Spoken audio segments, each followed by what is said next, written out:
함께 나눌 하나님의 말씀은 사도행전 5장 33절부터 37절까지 말씀입니다. 사도행전 5장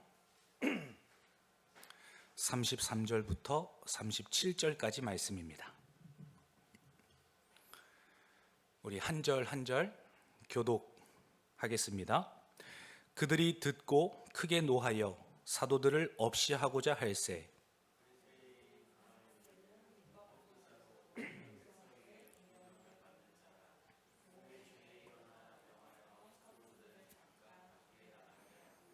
말하되 이스라엘 사람들아 너희가 이 사람들에게 대하여 어떻게 하려는지 조심하라.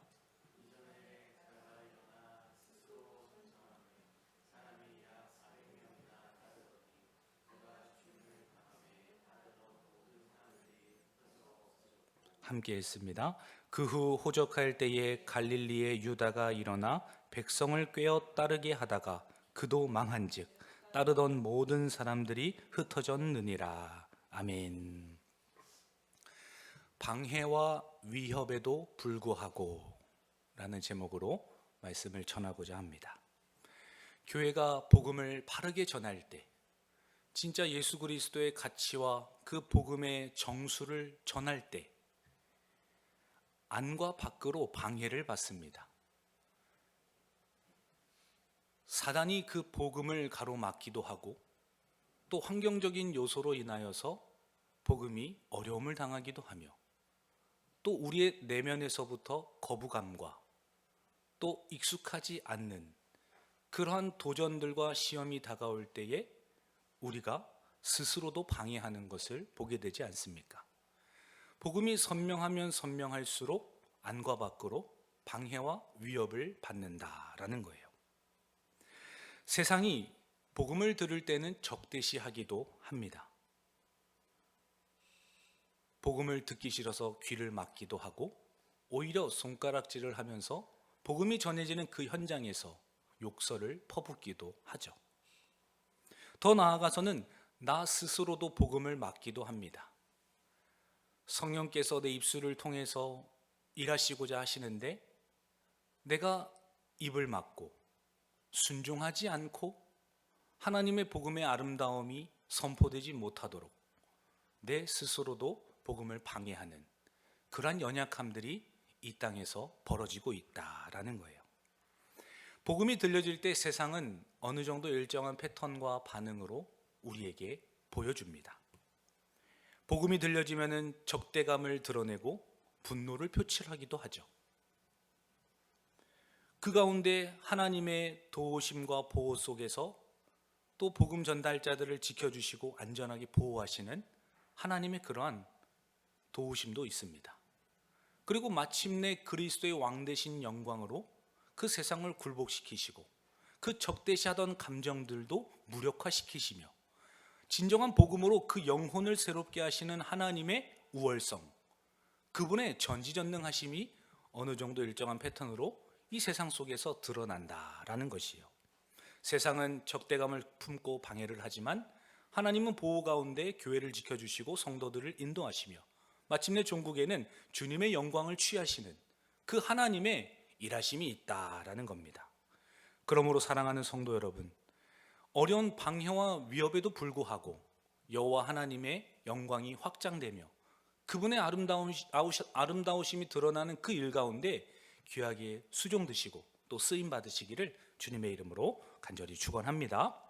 오늘 본문 말씀에서 사도들이 바로 그러한 박해와 위협 속에서도 하나님의 보호하심 속에 주님의 우월성을 드러냈기 때문입니다. 오늘 본문 33절 말씀 함께 읽습니다. 그들이 듣고 크게 노하여 사도들을 없이 하고자 할세. 대제사장 그리고 사두개인, 사내들인 공회에 소속된 종교 지도자들, 이 모든 자들이 사도들의 그 변증을 듣죠. 예수 그리스도에 대한 복음, 그분의 능력, 그 사도들을 통하여서 드러난 성령의 충만함, 이것을 실제적으로 다 보지 않습니까? 그리고 듣습니다. 하나님을 모독하는 신성모독, 너희가 예수를 십자가에 못 박았다 라고 말하는 그 정죄감, 이 모든 것들을 그 종교 지도자들이 듣고 받자 약이 받치고 열이 뻗쳐서 그 사도들을 죽이려고 하죠. 그것이 오늘 본문의 내용이 아닙니까?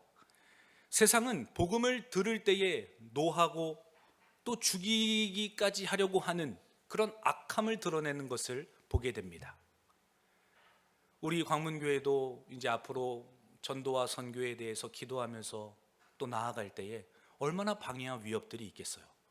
우리 안에서도 갈등이 일어날 수도 있고 복음을 전하는 일이 얼마나 두렵고 떨립니까? 누구는 열정을 가지고 하는데 누구는 또 소외감을 들고 주춤할 때에 서로에게 향한 그 비난과 어려움들, 뭐 불보듯 뻔한 그러한 스토리가 아니겠어요? 그런 위협들과 방해들도 오늘날에도 여전히 존재하지 않는가라는 겁니다. 간절히 바라옵기는 우리 광문의 성도님들은 우리의 힘과 능력으로 세상을 대적하는 것이 아니라 그분의 보호하심과 도우심 속에서 우리를 사용하고 계시다, 그러한 믿음을 가지고 세상 속으로 일터로 또 복음을 두고 나아가시기를 주님의 이름으로 간절히 축원합니다. 이러한 사도들의 복음의 생생한 증언들을 종교 지도자들이 듣습니다. 그리고 크게 노하여 단순한 불쾌감을 드러내는 것을 넘어서 아주 폭발적인 분노를 일으키죠. 저 사도들을 없애야겠다.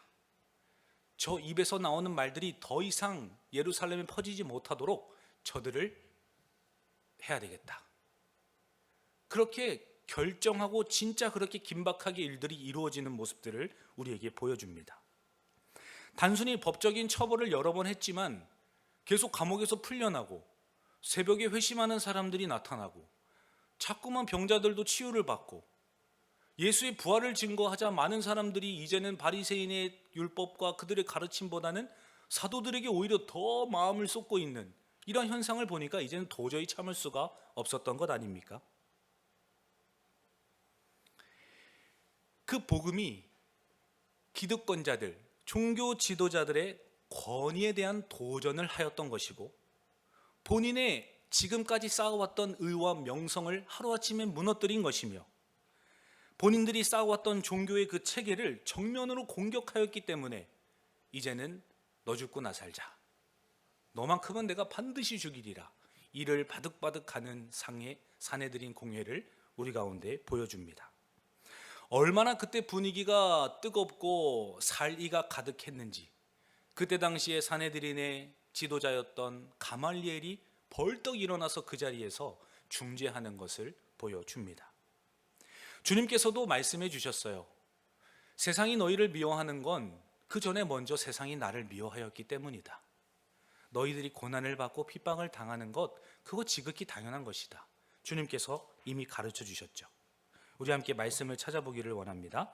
요한복음 15장 18절입니다. 요한복음 15장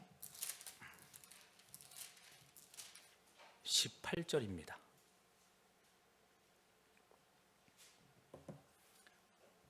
함께 읽습니다. 세상이 너희를 미워하면 너희보다 먼저 나를 미워한 줄 알라. 아멘. 사랑하는 성도 여러분, 예수님도 본인을 증거하면 세상이 나를 미워한 것처럼 너희도 미워할 것이다 라고 분명히 우리에게 가르쳐 주셨죠. 그러나 우리의 삶을 돌아보십시오. 세상과 너무나도 밀접한 관계를 맺고 있고 전혀 이질감 없이, 전혀 어려움 없이 세상 속에서 우리가 살아가고 있다면 주님의 제자된 삶이 온전하게 드러나고 있는가를 오히려 우리가 하나님 앞에서 점검해 보아야 하지 않는가라는 겁니다. 예수 그리스도의 제자고 그분의 생명력을 가지고 있는 자가 어떻게 세상에서 미움을 받지 않을 수 있을까? 주님께서도 미움을 당하셨는데 그의 사도들과 그 속사도들도 죄의 악과 또 어려움을 당하고 핍박을 당하였는데 2000년이 지난 오늘을 살아가고 있는 우리는 그러한 믿음의 증거와 어려움들이 없다면 과연 그 복음이 오늘날에게도 우리에게 여전히 동일하게 적용되고 있는가? 이것을 우리가 오늘 말씀을 통해서 돌아보아야 한다라는 겁니다. 오늘날에도 이 복음은 같은 반응을 일으키기 때문이에요. 인간의 본성은 하나님의 말씀과는 당연히 결이 다릅니다. 너 자신보다는 하나님을 사랑하라. 그분을 섬기라. 너의 몸과 같이 이웃을 사랑하라. 너의 가진 것을 함께 나누고 주님의 나라와 사랑을 이 땅 가운데 드러내라. 우리가 가지고 있는 본성적인 그 성향으로는 주님의 복음의 말씀이 당연히 달갑지가 않습니다. 오늘날의 자본주의 시대와 또 개인주의적인 사회가 만연한 이 시대에 어떻게 복음이 달가울 수가 있겠어요? 그러한 삶의 생생한 증언들을 교회 안에서도 나눈다면 서로에게 얼마나 부담이 되고, 저런 말을 왜 또 할까? 오히려 나에게 강압적으로 요구할 것만 같은 그러한 반발심도 우리 가운데 일어나지 않습니까? 오늘날에도 복음은 같은 반응을 우리 가운데 일으키기 때문이에요. 우리의 죄악된 본성은 복음을 거부하고 적대시하고자 하는 그런 연약함들이 여전히 존재하기 때문입니다. 하나님을 주인으로 삼고 그분의 통치와 다스림을 받아야 하는데, 우리는 내가 주인이 되어서 나의 생각과 나의 경험과 나의 지식으로 판단하고 삶을 영위하려고 하죠. 그러한 상황 속에서 그리스도 앞에 부단히 나의 짐을 지고 십자가를 내려놓지 않고 주님을 선택하지 않는다면 어찌 그것이 주님의 사람들이다 말할 수 있겠습니까? 세상과 별로 다를 바가 없는 무늬만 성도인 것이 아닌가라는 거죠. 로마서 8장 7절 말씀에서도 육신의 생각은 하나님과 원수가 되나니 이는 하나님의 법에 굴복하지 아니할 뿐 아니라 할 수도 없음이라 말합니다. 그리스도의 복음이 선명하면 선명할수록 오히려 위협을 당하고 방해를 받고 은근히 따돌림을 당하는 그러한 가시적인 현상들이 너무나도 지극히 당연한 것이다 라는 겁니다.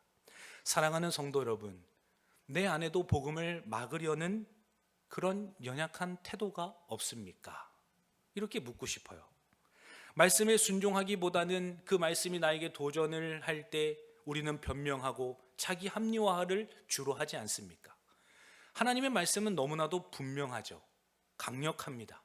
그러나 우리는 어떻게 해서든지 그 말씀에서 나를 순복하고 순종하는 것이 아니라 변명하고 나 스스로를 변증하려고 하고 또 합리적으로 그것들을 타협하려고 한다라는 거예요.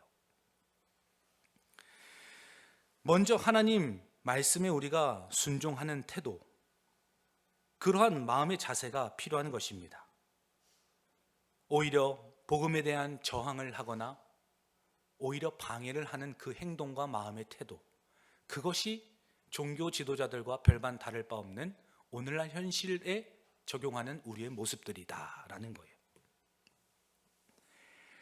야고보서 4장 17절 말씀에서도 그러므로 사람이 선을 행할 줄 알고도 행하지 아니하면 죄니라 라고 말씀하십니다. 분명히 하나님의 말씀을 우리가 받았고 그분의 사역과 성품이 우리 가운데 주어졌음에도 불구하고 선을 행해야 되는 것도 알고 행할 능력도 있으나 그렇지 않는 것, 그것이 복음에 순종하지 않는 삶의 모습이라는 것, 죄라는 것을 우리 가운데 드러내시고 폭로를 하십니다. 돌아오는 한 주도, 이번 한 주도 어떻게 얼마나 말씀에 순종하면서 나 스스로를 주님의 성품과 주님의 사역에 맞추려고 했는지 모르겠어요. 그러한 삶 속에서의 몸부림과 낮아짐이 없다면 내가 세상과 다를 바가 무엇이겠는가라는 겁니다. 사랑하는 성도 여러분, 예수님 당시에도 누구보다도 하나님을 뜨겁게 사랑하였던 사람들이 바리새인과 율법사들과 사두개인과 종교 지도자들이었습니다. 그러나 이 땅에 오신 주님을 몰라보았고 오히려 십자가에 못 박은 자가 되었죠. 오늘날에도 주님께서는 다시 오시겠다고 말씀하셨어요. 그때 우리가 주님을 어떻게 알아볼 수 있을까요? 주님의 말씀에 치리를 받고 그분과 함께 연합된 존재로 날마다 주님의 인도를 받았던 사람, 주님이 어떤 분이신지를 알고 내가 그분의 사역이 뭔지를 정확하게 아는 사람, 그분이야말로 주님을 알아볼 수 있고 천사장과 호령과 나팔 소리로 함께 임하실 때에 그분과 함께 우리가 완전한 연합체를 이루지 않으시겠습니까? 세상과 다를 바 없이 살아가던 우리가 주님을 알아본다는 것은 너무나도 이율배반적인 것이죠. 정말 주님의 사람답게 악함으로 나의 불순종을 드러내는 것이 아니라 부단히 주님 앞에 엎드리는 그 기도와 말씀의 권능으로 주님의 사람답게 바르게 세워져 가시는 우리 성도님들 되시기를 주님의 이름으로 간절히 축원합니다. 이 사내들인 공회는 사도들의 말을 부정할 수가 없었습니다. 그들의 눈빛, 그들의 성령의 충만함, 그들의 변증, 그들이 말하는 모든 생생한 증언들이 다른 사람들과 일치하기 때문이죠. 동일한 신앙 고백과 동일한 현상들을 바라봤던 사람들이 동일하게 이야기를 하는데 어떻게 그 공회에 있는 사람들이 그 사실을 부정할 수가 있겠어요? 감옥에 끌려가도 웃습니다. 감옥에 집어넣었더니 다음날 스스로 나와요. 이런 말도 안 되는 기적 같은 일들을 진짜 봅니다. 그러니까 변명을 할 수가 없고 부정을 할 수가 없죠. 이렇듯 사도들을 통하여서 하나님께서는 반박할 수 없도록 주님의 보호하심과 지키심을 세상 속에 드러내 보여주신다라는 거예요. 그렇기 때문에 세상은 말이 아니라 폭력으로 또 세상적인 방법으로 그들을 억압하고 교회를 힘들게 하고 복음이 바로 전해지는 그 자리에서 오히려 회방을 늘어놓는 그러한 잘못과 죄악들을 범하고 있는 것이죠. 마치 이러한 장면은 예수님의 십자가의 재판과 정확하게 일치한다는 것을 우리에게 가르쳐 줍니다. 사도들은 패배한 것이 아닙니다. 오히려 감옥에 갇히고 풀려난 상태에서도 또 손가락질을 당하고 또 신문을 받지만 결코 패배한 것이 아니라는 거예요. 다만 폭력에 의해서 잠시 가려졌을 뿐인 거죠. 결국에 사도들도 다 순교를 하지 않습니까? 마치 죽음으로 인하여서 예수님도 제자들도 패배한 것 같이 보여집니다. 그러나 그 죽음을 통하여서 하나님께서는 영광의 길을 열어주시고 그 하늘의 미랄이 땅에 떨어져 죽음으로 말미암아 예루살렘과 유대와 사마리아와 땅끝까지 이르러 또 유럽과 오늘날에는 이 대한민국에 이르기까지 전 세계가 예수 그리스도를 믿는 하나님의 우월성과 그 초월성을 우리 가운데 보여주시지 않습니까? 오늘도 여전히 복음은 공격을 받을 때가 있습니다. 그러나 성경은 분명하게 우리에게 가르쳐 주죠. 복음의 미움을 받는 이유는 복음이 약해서가 아니라 인간의 이런 본성적인 죄악과 그 깊이 때문에 어려움을 당하는 것이다. 하나님이 능력이 부족한 것도 아니고 전달자들이 잘못한 것도 아니고 힘이 부족하거나 실패한 것도 아니다. 다만 세상이 너무 악하고 그들을 업신여기고 죄악이 만연하여서 잠시 가려진 것일 뿐이다. 가르쳐 주십니다. 사랑하는 성도 여러분, 복음 때문에 우리는 손해를 당하고 오해를 받고 불이익을 당할 것입니다. 그러나 그것을 이상하게 여기지 마십시오. 예수님도 그러하였고 제자들도 그러하였고 우리도 그것이 정상적인 것이기 때문이에요. 신앙의 길에는 언제나 영적인 방해가 있고 또 우리를 잡아 끌어내리려고 하고 올가매려고 하는 그 오만 가지의 그 죄악들이 우리 가운데 다가오고 동반이 되기 때문이죠. 동시에 내 안에 있는 우리의 자기 중심성도 돌아보아야 합니다. 외부로부터 오는 방해만이 방해가 아니라 내 내면에서부터 스스로 일으켜내는 그 방해도 존재하고 있기 때문이다라는 거예요. 그러므로 사랑하는 성도 여러분, 나의 악함도 발견될 때에 주님 앞에 순종하기를 원하고 세상에 악함이 우리에게 다가올 때에도 예수 그리스도 이름과 권세로 스스로를 보호하시고 주님의 영광에 끝까지 머무시는 우리 성도님들 되시기를 주님의 이름으로 간절히 축원합니다. 이어서 34절과 35절 말씀도 함께 읽습니다. 바리새인 가말리엘은 율법교사로 모든 백성에게 존경을 받는 자라. 공회 중에 일어나 명하여 사도들을 잠깐 밖에 나가게 하고 말하되 이스라엘 사람들아 너희가 이 사람들에게 대하여 어떻게 하려는지 조심하라. 사리를 가지고 사도들을 죽이려고 하죠. 그러자 긴박한 상황 속에서 가말리엘이 그 자리에서 벌떡 일어나서 너희들이 어떻게 하려는지 조심하라 라고 이야기하면서 이상하게 중재하는 것을 봅니다. 누구보다도 사내들인 공의회 회장으로서 사도들을 앞장서서 살해해야 하는 사람이 가말리엘임에도 불구하고 그들이 공회원들을 설득하고 잠시 진정시키는 모습을 보게 된다라는 거예요. 우리가 두 번째로 기억할 것은 하나님께서는 가말리엘을 사용하여서 보호하시고 이 세상의 막대기들을 사용하셔서 믿음의 성도들을 지켜주신다라는 겁니다. 가말리엘이 사도들을 잘 아는 것도 아니고 그들의 복음에 동의를 하는 것도 아니고 예수 그리스도를 믿는 자도 아니었어요. 그러나 오히려 가말리엘이 사도들을 보호하고 당장 지금 처형을 당해도 전혀 이상할 것이 없는 상황 속에서 그들을 보호해주고 있는 이런 아이러니한 상황을 우리 가운데 보여줍니다. 이 가말리엘은 공회 안에서 법적으로나 학문적으로나 가장 존경받는 인물이었다라고 34절에서 이야기하죠. 사도들을 잠시 밖에 나가게 하고 급한 이 상황 속에서 그들을 대피시키고 즉각 죽이지 못하도록 보호를 하고 있는 겁니다. 가말리엘이 사도들을 향하여서 한 행동이겠습니까? 전혀 그렇지 않죠. 사도들을 위하여서 행동한 것이 아니라 자기 판단으로 말을 한 겁니다. 그러나 결과적으로는 하나님께서 그 가말리엘을 막대기로 사용하셔서 본인의 영광을 드러내시는 수단으로 사용하시는 것을 보게 하십니다. 잠언 16장 9절 말씀이에요. 사람이 마음으로 자기의 길을 계획할지라도 그의 걸음을 인도하시는 이는 여호와 하나님이시다. 성도뿐만 아니라 불신자 또한 하나님께서 그 사람의 길을 계획하시고 또 열어가시는 것을 봅니다.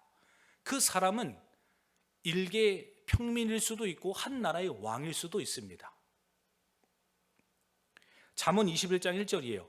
왕의 마음이 여호와의 손에 있음이 마치 봇물과 같아서 그가 임의로 인도하시느니라.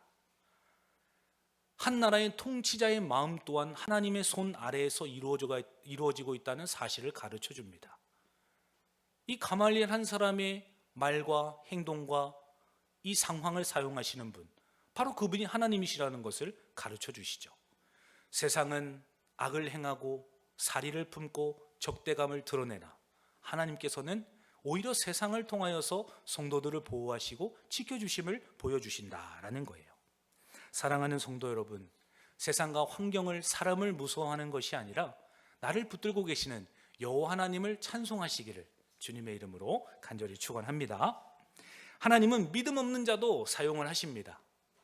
온 우주 만물의 주권자이기 때문이죠. 가장 밟으면 돌아올 수 없는 잡초부터 온 우주 하늘에 떠 있는 해와 달과 별들까지도 다 하나님의 소관 안에 있는 것 아닙니까? 하나님은 만물의 주권자이시기 때문에 섭리 아래에서 주님의 일을 이루어 가십니다. 내가 의식하지 못했지만 하나님이 사건을 통해서 사람을 사용해서 나를 지키고 계시다라는 거예요. 우리 사람의 인체를 보십시오. 혈관이 하나만 막혀도 얼마나 대수술을 해야 합니까? DNA 유전자 하나만 잘못 변형이 되거나 또 그러한 어려움을 당하더라도 한순간에 질병이 발생하는 것을 보게 되죠. 이런 우리의 삶 속에서 크고 작은 문제들을 보았을 때 이 기적이 아니고는 설명할 수가 없다는 사실을 우리는 부인할 수가 없습니다.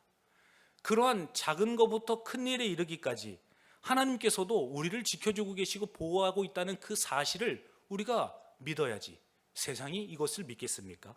사랑하는 성도 여러분, 작은 자의 마음이나 왕의 마음까지도 주관하시고 가말리엘도 막대기로 사용하신 그 하나님을 신뢰하시면서 끝까지 믿음의 자리에서 순종하는 삶을 살아가시기를 주님의 이름으로 간절히 축원합니다.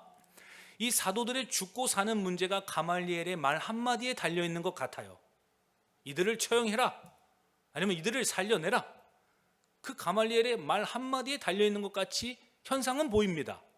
그들을 내보내는 권한도, 그들을 죽이는 권한도 그 사내들인 공의에 있지 않겠어요? 그러나 성경에서는 사람의 입을 움직이시는 분이 하나님이시라는 것을 성경 곳곳에서 가르쳐 줍니다.